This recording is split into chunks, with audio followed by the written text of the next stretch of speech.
if you're going to seek justice, you have to do justice in the process. And part of that, for us, that doing good by doing right is to actually support the clients in healing. That's Eric Chaffin, co-founder and managing partner of Chaffin Luhana. Within margins, we can impact the end result, but we can impact them individually on a more significant level.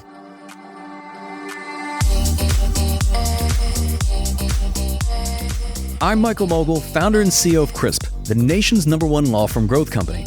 I've built my business through practice, not theory. CRISP started with just $500 to my name and has grown to over 8 figures in revenue over the last few years, earning a spot on the Inc. 500 list of the fastest growing private companies in America. Our approach has been to take everything we've learned about generating massive growth within our own organization and help the country's most ambitious and committed law firm owners do the same for theirs.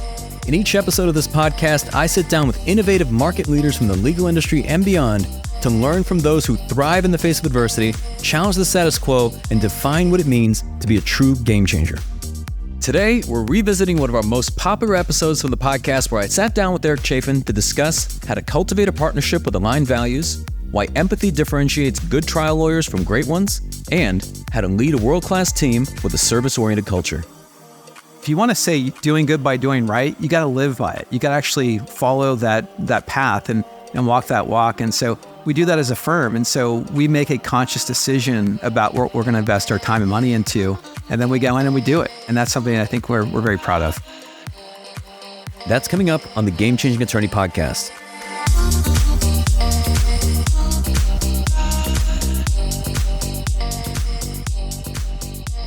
Before we begin today's episode, I want to remind you that we aren't beholden to any sponsors or run any ads on this podcast. This allows us to present all of our episodes raw and unfiltered. I'm not going to push any made-to-order meal services on you or try to save you any money on your car insurance. That being said, I have one small request. If you receive any value from this podcast, please give it a 5-star review. Pay the fee so we can keep this podcast free. Eric Chaffin is the co-founder and managing partner of Chaffin Luhana, one of the nation's most respected plaintiffs-only law firms with a national trial practice focusing on representing injured victims in complex cases. Over the past decade, Chaffin Luhana has achieved over $1 billion in record-breaking verdicts and settlements, but its success is harnessed around a simple yet powerful credo, doing good by doing right. I began our conversation by asking Eric about his early years and the experiences that shaped him to becoming the leader he is today. If you'd asked me that a few years ago, I probably would have said the things I typically say publicly, which is, I had a really hardworking father who's a steel worker. He was also a construction worker, just someone who's phenomenally good with his hands. And so he's very entrepreneurial, always kind of working things on the side, doing different things, and pretty much a workaholic. So I learned my drive and work ethic from him. And then, of course, juxtapose that to my mom, who is, the quintessential traditional homemaker, who is just such a lovely person, very caring and compassionate. They married as teenagers, and so I pretty much grew up with them. And so that pretty much, for the longest time, that's what I publicly say about what formed me as a person. I think more recently, what I would say is age 5, I was sexually abused. It's something I hadn't actually really come to terms with or even talk about until the last few years. And so that probably impacted me and shaped my life a lot more than I knew until I really worked through that and understood how it impacted my life positively. Because frankly, with the statistics around people that face that kind of trauma, oftentimes they end up in a much different position. I think could have produced a different Eric than it did. And I feel actually blessed and fortunate that I am where I am. So, And how would you say it impacted your life positively?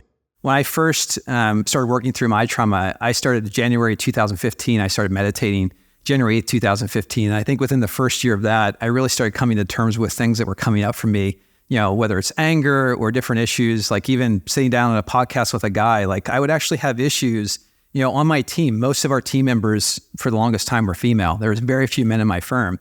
And I think it's just things that were coming up for me. And so that's the negative part of it. The positive side of it is that I, from a very early age, understood what it meant to not have a voice. I knew what it meant to not feel like you could go to someone and seek help and get help from others. And so I took those feelings and I really turned them into a drive to go help others. And so it's what motivated me to go to law school. It's what motivated me to be a federal prosecutor. It pushed me to be my very best at times so I could be the best I could for my clients, for the government, for the victims of the government I represented. And so it really defines my sense of justice in this world and really what my firm's about today. And is it true that you were the first or among the first in your family to go to college? Yeah, first to go to college. Almost didn't make it there. I remember I went to WVU and met with a professor before I went, and he actually told me I should take some time off and get serious about life because I was pretty much failing out of high school because I worked all the time. I ran a pizza shop and I really didn't study. And so when he told me that, of course, I was like, screw that. I'm gonna do this. And he motivated me to go to college and do well. So I didn't know this. So running a pizza shop, was there any, I'm curious, even through that experience, anything that you learned then that's been helpful to you today? I love Chef's Table, the pizza one that's out now, if you haven't seen it yet. But no, seriously, it's, you learn hard work in terms of male relationships. My dad was working all the time, so I wasn't around him as much. I had a gentleman there, Frank Davis, who was like a father to me and really taught me a lot about life and just hard work, focus. And I remember though too, like just as an employer now, I went to them at a young age and I said, hey guys, like I'm pretty much running the shop and you should make me a manager. And the response was, I'll either make you a manager or you can get a raise. And I'm like, wait, what do you mean? One of the two? I should be getting both. And but it was just my early experiences and it made me work that much harder. And I think there's a lot about life that you learn from something like that. Which did you pick, the raise or the title? I took the raise at that time. Yep. Yeah, because I had the respect as a leader within the shop. And I mean, I was in high school dating college girls who were cheerleaders. And it was like, they all come home for the summer. And I was like, that's what leadership was to me at that time. It's just being kind of the top dog in the room. And it's funny how your perspective is at that time. So it's interesting. And you're not the first to say this. It's fascinating to me of people who were not the best, let's say, students academically, whether it was through high school or even college, and yet you get to law school and they thrive. Was that the case for you? Yeah, it's funny. So once I was Professor DeClerico told me, get serious about life. I actually went to WVU and I graded into the honor system. I think I was one of 5 kids out of 20-some thousand that graded into the honor system. So I had to get I had to have a 3.8 average. So I got a 3.6 the first semester, 4 the second semester. I graded into it. And then I was actually proud. I didn't get the Rhodes Scholarship, but Professor DeClerico, who told me to get serious about life, ended up asking me to apply for the Rhodes Scholarship 3 years later. And so, yeah, I took off, and it was that reverse psychology that helped. It's just fascinating to hear that at some point in your life, you had somebody tell you to get serious about life. It's interesting, right? How we ultimately grow up, you being obviously such a disciplined person today, and maybe that was not always the case. I remember Nick Rowley's on the podcast was sharing a very similar story of just the fact that he didn't really become quite as disciplined as he is today until probably late stages in law school. Yeah. It's interesting. I think there's other things that impacted me. I think, my father gave me a book, The Magic of Thinking Big, and it really taught me to dream, to really look beyond my circumstances. I think it's just, I took it to heart. Stories he would tell me.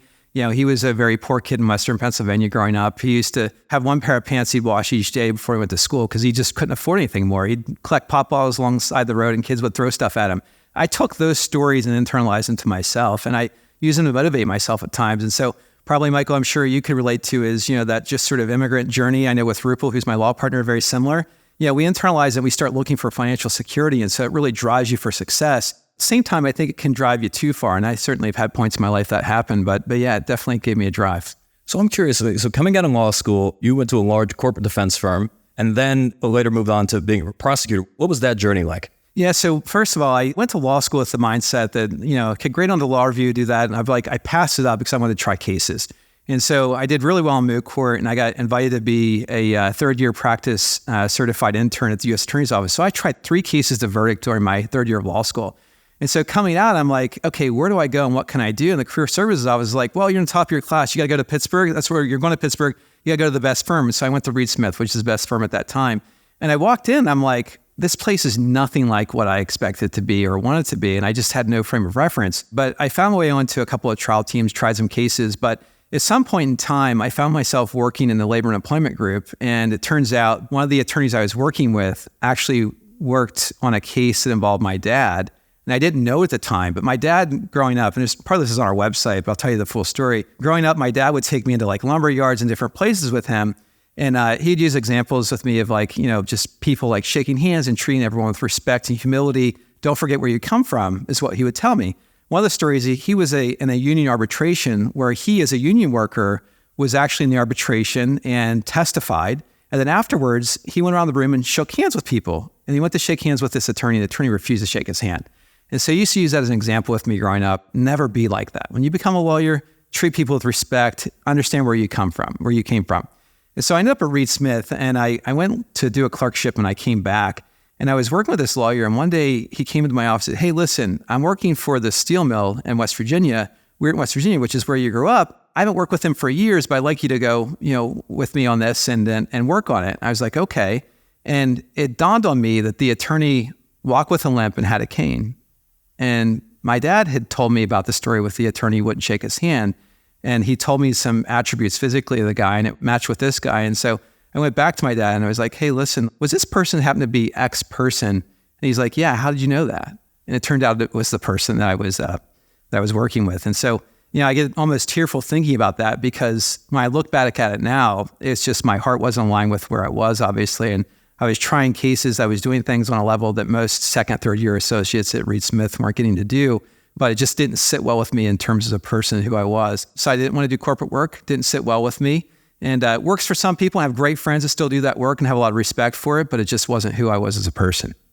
So then how do you go on to become federal prosecutor? And then what was that experience like? Yeah, it's great. I have to say, people say that being a federal prosecutor and assistant U.S. attorney is one of the greatest jobs there is. And it's true, particularly in New York City. I went there in 1999 and just had phenomenal trial experience. And the great thing about the U.S. Attorney's Office is that you go and you become a prosecutor who can stand on their feet, argue cases, connect with jurors. The jurors look much different than how I grew up. I grew up in very gentrified white West Virginia, went to Brooklyn, New York, where there's a lot of minorities. And I had to learn how to really talk and become someone a little bit different actually in working with those jurors, which I think is an important life lesson.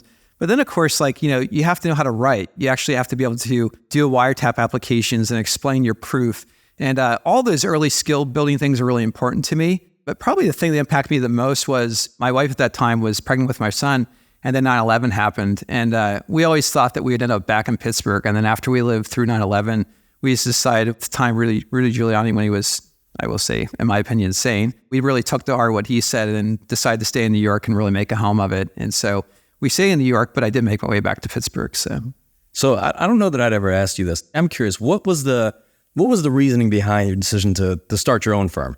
Yeah, I say it's planes and prostitutes. That's the reason why I did. I came out of the U.S. Attorney's Office and I passed up being a partner at major law firms. And at the time we were having an executive coach and her saying to me are you sure you want to do this? And at first I'm like, well, yeah, I do. And she's like, yeah, the money's one thing. You're passing up a lot to go this other route, but I'm concerned about you. And I was like, what do you mean? She's like, well, you have this passion when you talk about it. It's just driving passion that I'm a little concerned you're going to get burned out. And so it's time. I'm like, yeah, whatever. That's all nice. But of course I'm going to go do this. And I did. I was very idealistic in terms of what I thought a plaintiff's attorney was supposed to be.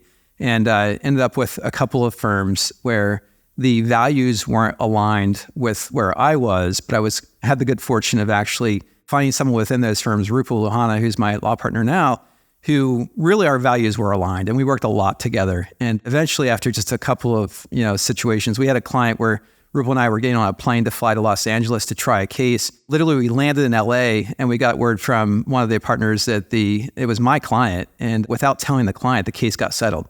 And so I'm just like, you know what? This is complete bullshit. This isn't the way I want to practice my cases and my area of law that I want to practice in. And so we just decided we should start a firm. What were those values? I'm curious, when you and Rupal met, what were the values that you were aligned on? Were you a partner person at the time? Did you anticipate kind of going that route? So I was an associate. She was an associate, but she was actually coming right out of law school. And of course, I had the experience I did in terms of big firm clerkship and then federal prosecutor. So I felt like I knew a lot more than I probably did at the time. We were doing a lot of securities fraud litigation at that time. And so we spent, a couple of years working together. I became a partner at the firm I was at that time. We actually left and then went to another firm and started up the mass tort practice at the other firm. I remember sitting down with the partners of the second firm, and Rupal was actually expecting with one of her daughters at that time.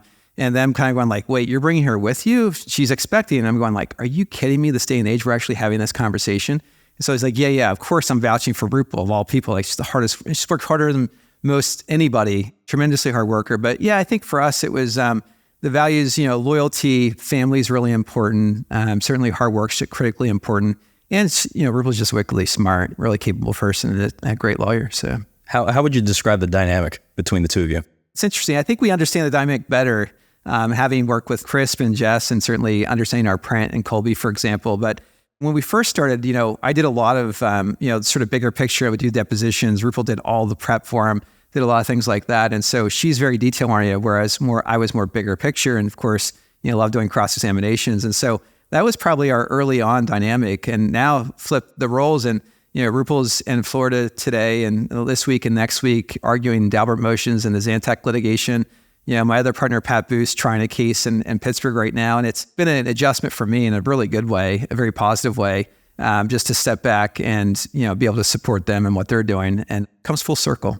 And Eric, I know, interestingly enough, we were actually talking about this earlier today. What would you say, just in between the two of you and the firm, have been some of the greatest achievements? So, we did the denture decisive litigation. So Super Polygroup, for example, doesn't have zinc any longer. I know we had a hand in that. There are other pieces of that case, like the fixant litigation, which we did 14 appeals in that part of the litigation. I like to say the defense attorneys at the time, but also say now is it was one of the greatest pro bono projects we ever done.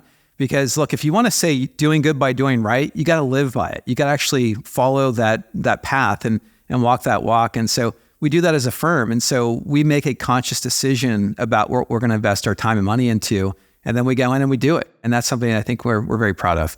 So speaking of which, you just mentioned it, doing good by doing right. I guess you could say it's almost like a slogan of the firm today. How did that come to be?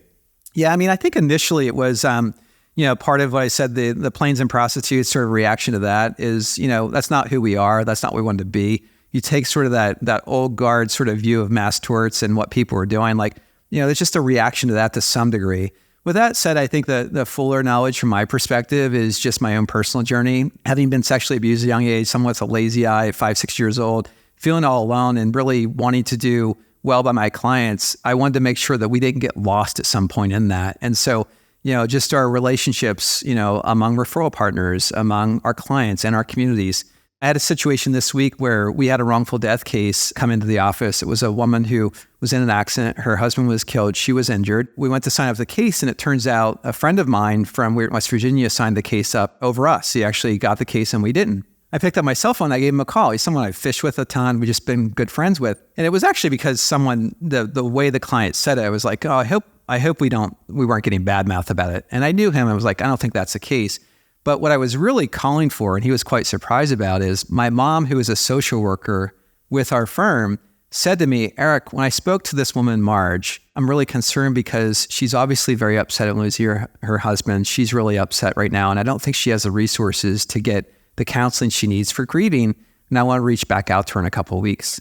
So I was literally calling Jeff to say, hey, Jeff, is it okay with you? You know my mom. Can my mom reach back out to her in a couple of weeks? We're not trying to take the case, not going to step on your toes anyway, but just in a loving, supporting way. And Jeff was taken aback by wait, you don't have an interest in this? Do you want to actually reach back out to the client? The answer is yes, it's the right thing to do. And that's really just how we operate as a firm. And then just the firm as a whole, there's a single event side to the practice. There's the mass tort side. What's kind of been the allure or the draw, especially to the mass tort side? Because, when you hear about a lot of firms that are, investing in certain mass torts, they're taking a very different approach than you and Rupal do. Yeah, I think for us, we came into mass torts and had an impact in the industry pretty quickly. And that's something we want to continue. And, I think a lot of firms, plaintiff side, look at mass torts like, oh, it's just a moneymaker. Here's how I can do an inventory or do whatever. It certainly can be lucrative. It's also very high risk, obviously. And, you can have in a litigation like the denture decisive litigation where one part's wildly successful, the other part's very difficult. And you have to take your lumps. And certainly if you're true to your values and you press forward and handling cases with the skill and training your team has, you can have an impact. And you can have an impact not just in one case or 10 cases or 100 cases, but literally thousands of people you can impact, and you can impact industries. And that's the lure of it for us. Yeah, I remember Mike Papantonio would say, instead of focusing on auto accidents, why not focus on things where we can actually drive change and change in the legislature and change and so on, and really save a whole lot of people. So it's great. It's interesting in the sense that for a lot of mass torts or a lot of lawyers who approach it, they look at it as a moneymaker. Sure. Right? Yeah. So it's very labor intensive. Yeah, and I think that's part of the challenge with mass torts generally as a marketplace now is there's so much venture capital coming in, and venture capitalists, unfortunately, that's what their focus is. And I think part of, what we grapple with as a firm is, how do we take that and actually use it for good? And I think that's the obligation, and how we can become more professional or bring professionalism to it is to keep an eye on that as mass tort attorneys. And I think that's important. I want to segue to talking about the client experience, because I know this is something that you all focus on quite heavily, particularly even in the first 100 days, if you could speak to that. Yeah, it's so we met Joey Coleman through CRISP, obviously, and for us, we started as a national mass tort firm, and then we had the Pittsburgh office, which we opened in 2013, and so we had this high scaled business, large volume business. Then we went back to like individual cases where we could actually sit down with the clients individually. And so we looked at it and said, okay, we want to build up in the Pittsburgh office the client journey, client experience, but we also want to extrapolate back out to mass torts. And so certainly those touch points and connections are really important. Our team really feels comfortable with using, a simple iPhone and other things to create videos for our clients. And not just like I see people now using them to chase clients, but it's even staying connected to the clients, using even John Rowland's ideas in terms of like giftology and doing things for clients, like taking all those pieces and kind of baking them together. We now have a client success manager, which is Stacy with our office. Her full-time dedicated position is making sure clients have the best experience. And it takes different skills, hats, and utility to do that on mass torts versus in the PI practice. I mean, we just got an automation award for Litify because how we automate in terms of responding to clients, not because we want to make the clients feel like a number through an automation, but instead those touch points. And I know you mentioned even the client experience. Why is that important to you? Why emphasize that so much? We could spend hours on this, Michael, but for our clients, we're going to get them a monetary award at the end of the case. If we're able to say, okay, this is a case we want, we know where it's going to go, like that's going to happen. And within a margin, depending on who the lawyer is, it's going to handle that. So then we say, like, what value add can we offer them? And some of it's healing. My mom, who's a social worker, works for our firm as a counselor. And so as I mentioned already, being able to work with them and have them help them obtain closure in their case is really important. If you're going to seek justice, you have to do justice in the process. And part of that, for us, that doing good by doing right is to actually support the clients in healing. That healing takes various forms. Some of it's just simply listening to the clients. One of the things I just talked to one of my coaching groups within our firm about recently was Imago relationship therapy, which is literally a marriage counseling sort of therapy, but it's this Imago dialogue, which is reflecting and mirroring and helping people heal as a result. There's other pieces to it, but those pieces are important to our team. And so just helping them be better listeners with our clients, for example. And so all this to us is really part of this journey. And I think within margins, we can impact the end result, but we can impact them individually on a more significant level. And on the note of doing good by doing right, so there's obviously doing that for your clients, but that extends also to the community. It does, yeah. It's something that I've taken to heart. What Chris has said is, as leaders, we have to work on ourselves and be able to face outward. And I think once we take care of ourselves individually, then the team members take care of the clients take care of the firm. But then more broadly than that, if you take care of the community also will take care of the firm as well. But if you give with the expectation of receiving, it just doesn't come. So you just have to give wholeheartedly. And for us, that's one of the things I love about going back to Pittsburgh. I said I made it back. It's, opening up the Pittsburgh and West Virginia offices, we've been able to do things like our turkey giveaway. We've been able to go in the community and find people that really are respected in the community, like Najee Harris, for example, and working with Najee to then have an impact on a turkey giveaway or student distracted driving initiatives or supporting the Bigger Picture Foundation and what he's trying to do with his foundation. And so we find these connections with people just because our heart's coming from the right place and their heart's coming from the right place. And people say to me like, well, how is it you're working with Najee Harris? Well, we had an agent we know who put us in contact, but he could have worked with any law firm. He actually aligned in terms of our values. And that to me is just a beautiful thing about life and just builds relationships, which is wonderful. For those listening who are either Alabama fans or Pittsburgh Steelers fans, in working with Najee Harris, I'm just curious, had you done anything like that before, or like in working with an athlete or a celebrity or something like that? Yeah, this is the second year. No, we hadn't done that before. And it was actually through Chris, one of the members in the Chris Beck's group had introduced us to an agent, which really started it off. And that's where we got the idea from. But you start thinking about your message and what you're trying to do. And so if we say we want to do good in the community, how can we multiply that impact? We're always thinking about that as leaders and as a firm. And so, be able to align our brand with Najee Harris in a community way is really something that was meaningful to us. Sorry, I want to shift gears because I'm curious. So during 2020, during COVID, a bunch of us got on this Peloton kick, and maybe even a little bit earlier than that. But by the time we got on board with Peloton, I think you were just getting off the Peloton bike and getting onto a road bike. As a triathlete, have you always been that way, or like was there in terms of like endurance sports and so on, or was there something that led to that? Yeah, in terms of myself and my journey with Peloton, so I bought the bike in September of 2015, so it's right after it came out, and I had technology issues with it. It wouldn't hook to my internet, it was having issues, and then I went through a separation with my now ex-wife at the time, and so I just needed something like, I started meditating. I was like, okay, spiritually, mentally, I'm starting to like feel more, get in touch with myself. leave behind sort of that plaintiff's lawyer codependency, which I definitely am a recovering codependent. I think a lot of plaintiff's lawyers can relate to that. But, just physically wanting to get active. And so I started hiking and I'm like, okay, well, it's freezing outside. I got to get into something. So Peloton was a natural fit for that. And then I ended up in some Facebook communities, very positive communities. And a friend of mine started a group called Mileage Maniacs, which was just this group that literally just would see how many miles they could record in a month on a Peloton bike in classes.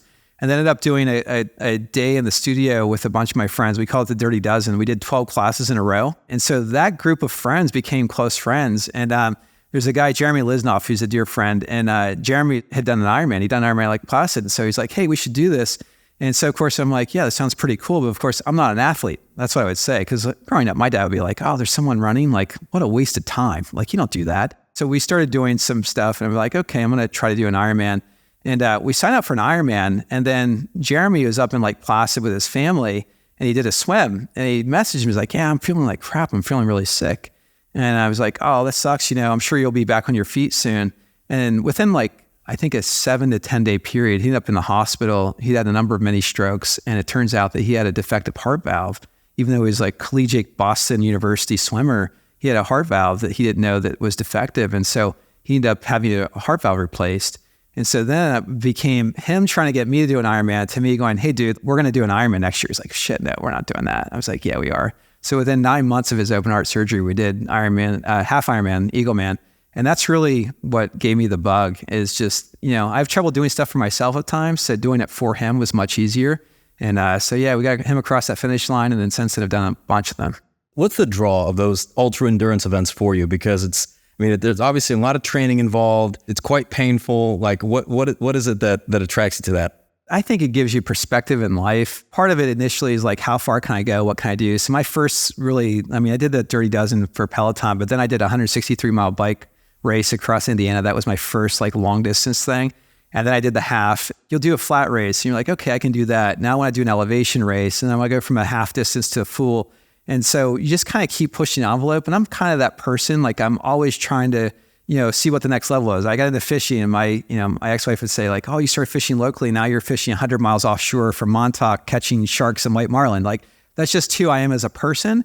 And so that's really the sort of the path I've been in. I said to you one day, I said I did skydiving, but I set a limit of one time for myself because I just didn't want to run the risk because I knew I'd like it. And of course I do. I didn't want to do it all the time because I don't know that it's healthy to do it all the time. Well, look, you and I spoke about this, but I agree. I've done it once before as well. Once was enough for me. It's one of those things, I don't know, if you run the probability of it, I'm sure it's safe enough, but the fact that you're thrown out of an airplane one time, you landed on the ground, great, Yeah.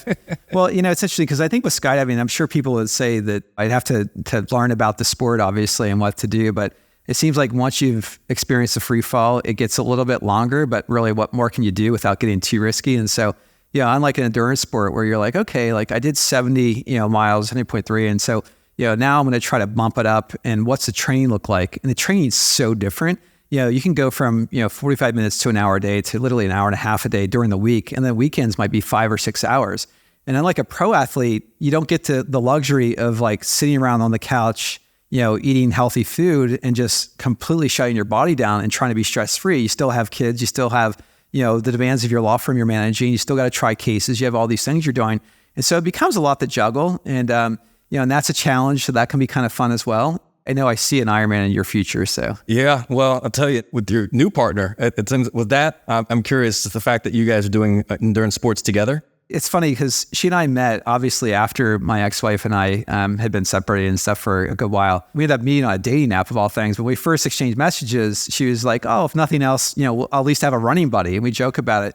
But yeah, it definitely drew us together. She's done some halves with me. I think the luxury of being my age and, maybe forming a new life partner is, you get to pick people with those common interests, because my ex-wife I met at 20 years old and I'm a much different person now than I was, when I was 20. And so it's something Helen and I really enjoyed. We enjoy traveling together. We certainly enjoy endurance racing and sports. We run together regularly. We bike together regularly.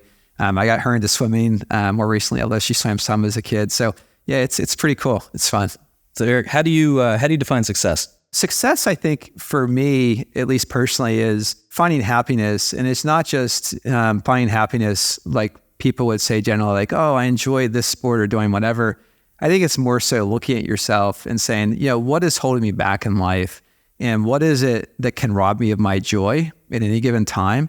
And figuring out what that is and being honest with yourself and actually facing those issues and then working through them. To even talk publicly and saying I was sexually abused at a young age was, I went through therapy to work on that, EMDR therapy, which is really painful to do. But, there's other things like, doing the glass walk with you and others in CRISP and be able to stand up in front of a group and say, hey, this is what happened to me and speak freely about it. You let go of those things and makes you a more complete person, a happier person. That's success. Like to me, like that's living life, got incredibly other things that I've done. But at the end of the day, like the things that are most meaningful to me is to actually resolve those things and be able to move forward and see what's next and love life. Do you think there's any parallels? I'm just curious, when you think about the endurance sports and just being able to there's some aspect I feel to just suffering in general, whether it's meditative, whether it almost forces you to kind of work through things that you have to work through, whether it's physical, mental, or what have you.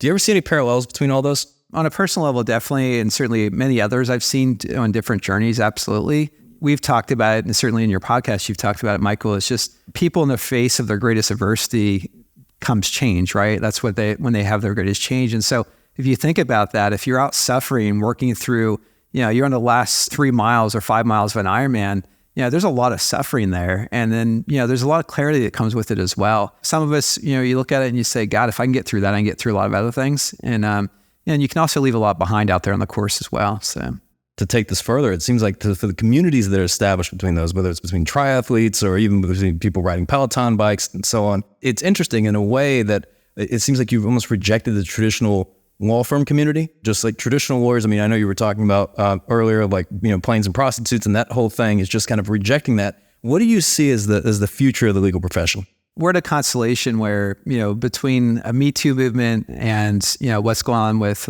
Black Lives Matter, but then also what's going on in terms of the changing of our industry and see what's going on in Arizona, for example, and the successful people, the true game changers, the people that are really going to be doing things out there is taking those and figuring out the right mixture to motivate people to build a culture at their firms that can make a difference. You and I have talked about, the generations coming through. They don't just want a paycheck. They truly want to have a cause.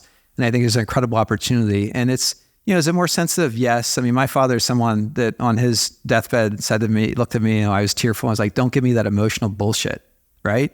I carried that with me for a while, It's like, well, wait a second. Is that... He said that on his deathbed? He did. Oh, yeah. That's great. Yeah. Within about 10 days of him passing away, which is tough. And, at the time I took it in much differently than, him just, being who he was and what he was dealing with.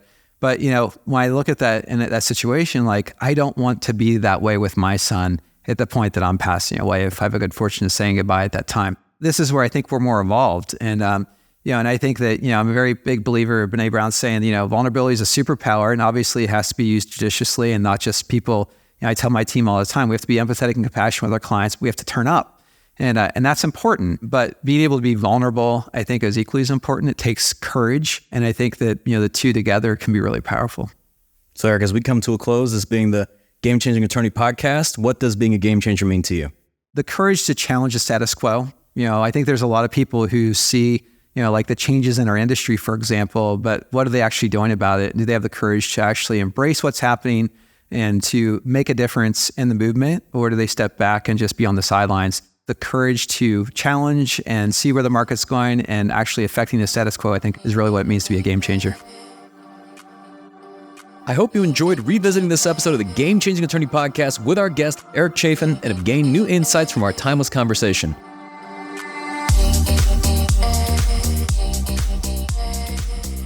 If you found this episode valuable, here are 3 free ways that I can help you grow your law firm. Number 1, download the first chapter of my book absolutely free at GameChangingAttorney.com. Number 2, you can shoot me a text at 404-531-7691 and I'll answer any question that you've got for me. And finally, number 3, if you can leave this podcast a 5-star review, it'll help us gain access to more influential thought leaders and bring their lessons learned here to you.